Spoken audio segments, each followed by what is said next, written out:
Hey guys, welcome back. This is Dan at Valhalla Games. Just wanted to give you a quick video to catch you up to what I've been doing hobby-wise since our last battle report. Basically, what happened to me was, as I referred to in our last podcast, is the Warlord Games D-Day campaign got me thinking about missing tools in my toolbox, so to speak. The ability to recreate late war Germans, or enemies to my paras and stuff like that, which I had. I had no sort of late war generic Germans. So, hence cracking on with my Grenadiers army. I wanted to go KR98 heavy in these guys. Basically to reproduce a force that could be less elite.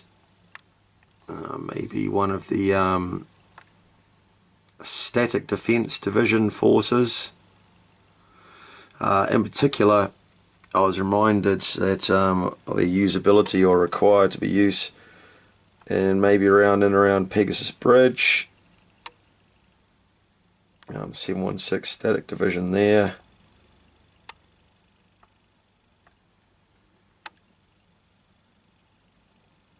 But other parts of the campaign as well. You know, it's a fantastic thing to be able to have elite troops to hand.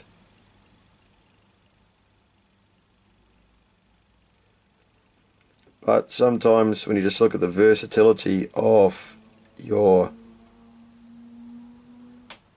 average units to have in your toolbox or in your arsenal to play some games, you know, you just can't look past them.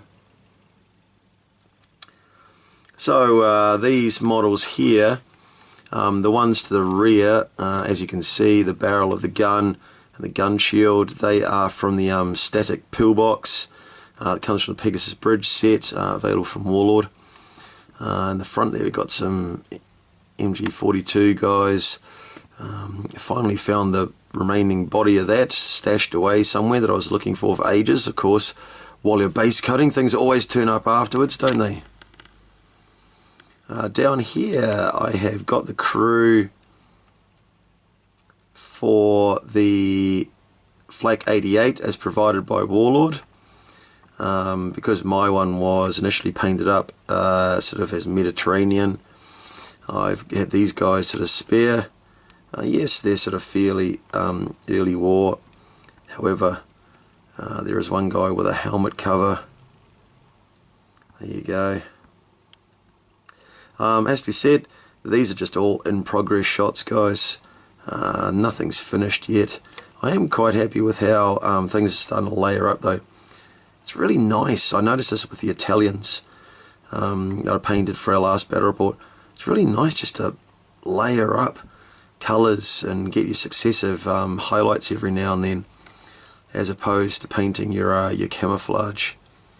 Just a nice thing to be able to do to vary your hues and your shadows and look at your shadows and light and stuff like that, as opposed to continually be doing cam. As you can see, some of the smocks, or some of the field jackets rather, have had more shading on them already than others.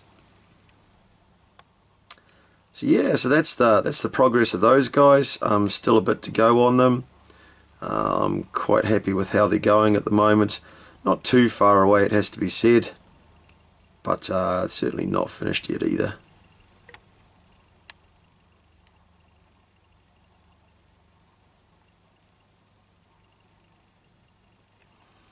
Alright, what else has been going on? Well, you would have seen from a couple of videos back that I had not forgot about sort of Mediterranean projects. You can see there the townhouse, which I covered in the build of that one of the other videos. That video also starred some walls I said I was painting up at the same time. So I managed to get them painted up too. Just a whole heap of them, suitable for, you know, France or some place like that, as well as the Mediterranean. But lovely models from Warlord. Yeah, nice to get plenty of them done. As well as that, got stuck into getting some more models which I'd had undercoated for my Mediterranean Fallschirmjäger finished off. There's the offensive Panzerschreck. Plenty of Perry's miniatures, you'll see in a minute. Here's the Perry's Mediterranean mortar team. It's a lovely model. I might just turn that around, excuse my fat fingers getting in the way.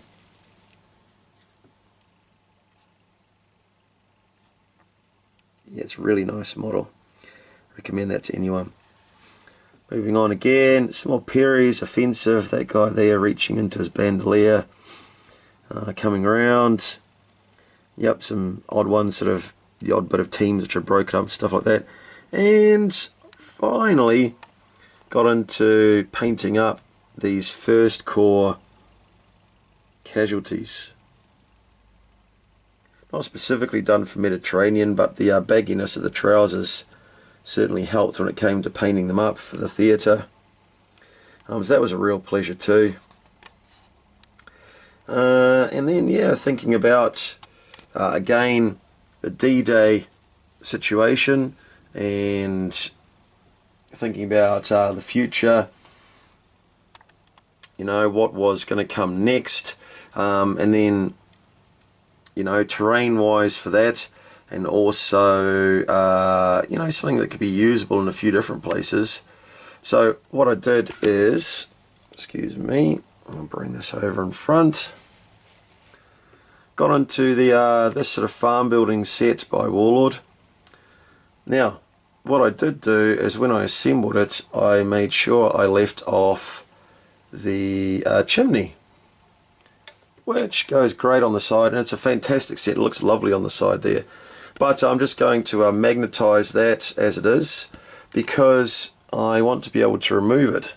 One thing that I thought about when I was building this, and I recommend others do the same if it's something that they think they need to take into consideration, is I built this with the door and window strategically in place for in case this building needs to be like a bombed out replacement on the battlefield for another building.